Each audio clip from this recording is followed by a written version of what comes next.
Rungtynės vakarykščiam jų lyderiui ir apskritai lyderiui LKL pirmenybėse Egidijui Dimšai, kuris nors ir pelnė 6 taškus ir atkovojo 6 kamuolius, tačiau pataikė tik tai 2 metimus iš 11.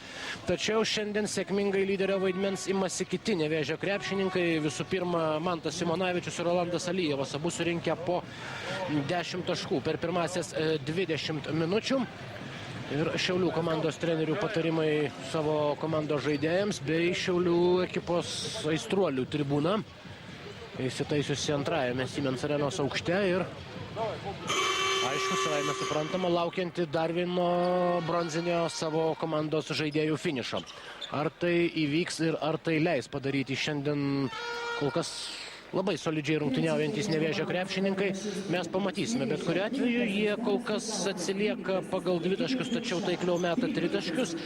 Rečiau, bet vėlgi taikliau meta baudos metimus ir svarbiausia laimi kovą dėl šokusių kamuolių. Ir laimi jie 21-18, tačiau iš tų 21 kamuolio Nevėžio krepšininkai net 10 nuėmė po varžovų krepšiu. Ir tai rodo, jog šiandien Šiaulių komandos krepšininkams šiek tiek trūksta galbūt to agresyvumo, galbūt to šiokių tokių ekstra pastangų, atitveriant varžovus nuo krepšio, sugaudant juos besiveržiančius į baudos aikštelę ir taip toliau.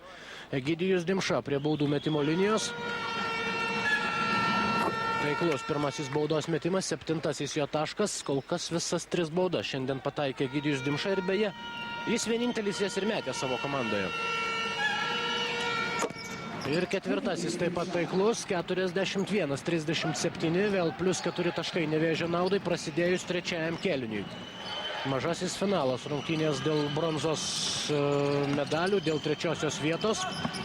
Mindaugas Kuzminskas, tarsi užrištas jam šiandien krepšys atakuojant iš toli, jau 4-asis tolimas metimas skrieja pro šalį, nors iš 2 taškų meta labai sėkmingai šiandien šiaulietis, 3 iš 4 metimų buvo taiklus.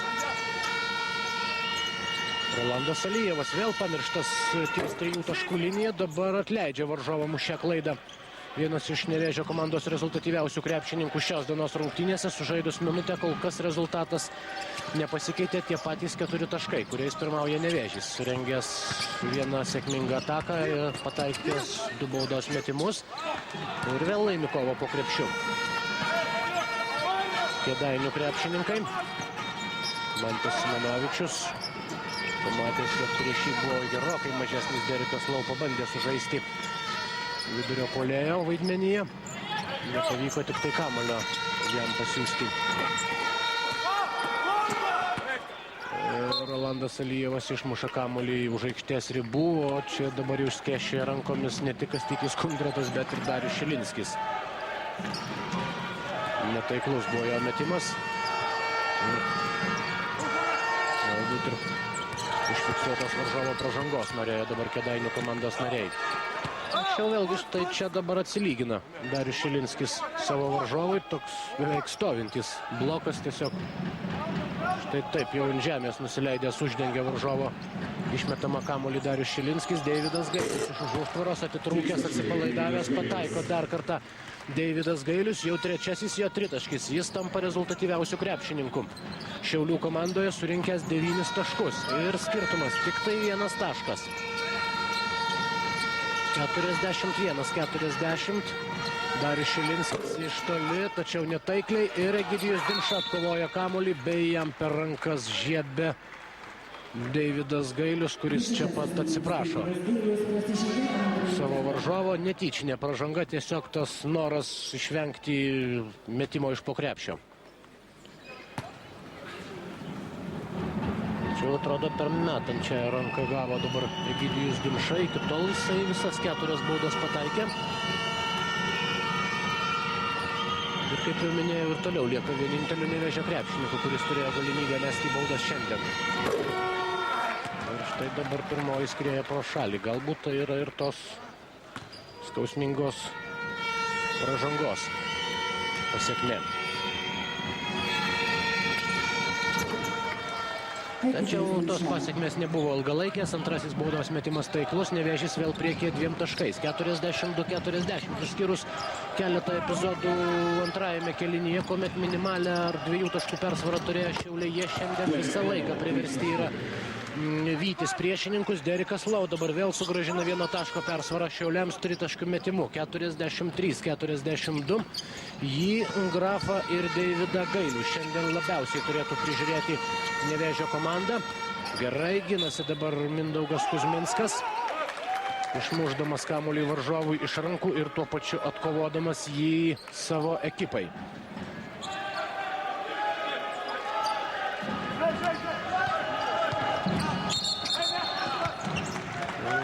Nešto kamuolio taisyklę pažeidžia Deividas Gailius. Šiauliai dabar rungtyniauja dviem pagrindiniais žaidėjais vienu metu aikštėje, ir Derikas Lau ir Marius Prekevičius. Derikas Lau šiandien taip pat kur kas pastebimesnis ir aktyvesnis negu vakar dienos pusfinalyje.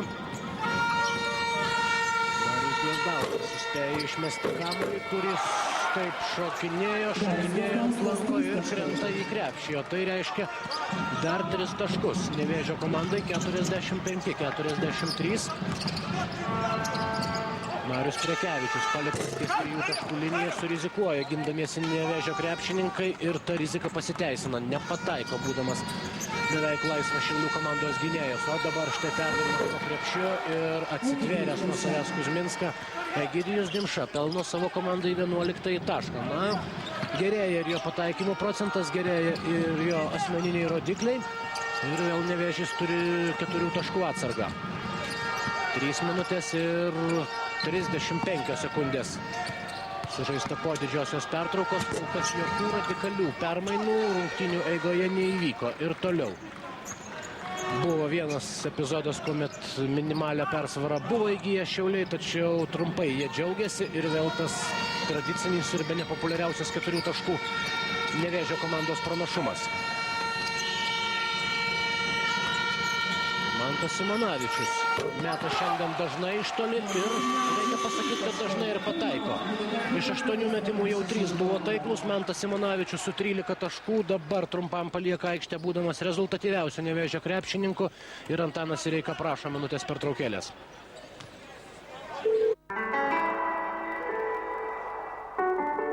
Krepšinio rinktinę remia Kauno Grūdų įmonių grupė.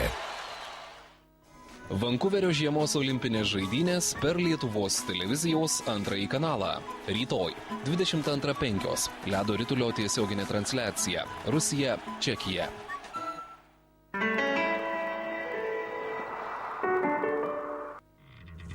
Lietuvos krepšinio federacijos DNB Nord taurės finalas per Lietuvos televiziją.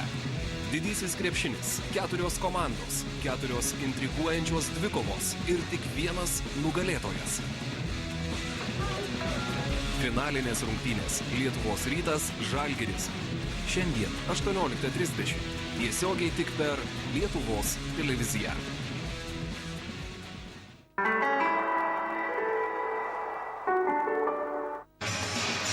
Grįžtame į LKF DNB Nord didžiosios taurės mažąjį finalą, kur prieš šią minutės pertraukėlę matėme turbūt rimčiausią Nevėžio komandos bandymą atitrūkti trečiajame kėlinyje. Štai šis Manto Simonavičiaus tritaškis padidino skirtumą iki 7 taškų. Ir štai po minutės pertraukėlės Nevėžis bando nustebinti priešininkus aktyvių spaudimų po visą aikštę. Ir prasižengia Darius Gvazdauskas. Nesiginčia jis dėl savo pražangos, jis galbūt labiau nepatenkintas yra dėl to, jog trinktelėjo jam alkūnę besivarydamas kamuolį Derikas Lau, ir nepasitenkinimą sukėlė tai, jog nebuvo įvertinti varžovo veiksmai tame epizode. Derikas Lau, baudos aikštelė kelias užtvertas, Marius Prekevičius per kairį kraštą gražus. Perdavimas Vaičiui Grafui, kuris labai sėkmingai atsidengė. Meta dabar abu savo centrus į aikštę po minutės pertraukėlės Antanas Sireika, ir pirmasis jų pasirodymas atneša Šiauliams 2 taškus. Ir Raitis Grafas ir Vytautas Šarakauskas, 2 aukščiausi Šiaulių komandos krepšininkai, dabar tęsia dvikovą. Viena iš jų ataka jau padėjo sumažinti skirtumą iki 5, beveik įpusėjus trečiajam rungtynių kėliniui. Gvazdauskas vagia kamuolį iš jo šiauliečiai ir šansas pelnyti 2 lengvus taškus. Ta turėjo puikią progą padaryti Derikas Lau, tačiau metimas iš po krepšio tikslo nepasiekia ir dabar jau Rolandas Alijevas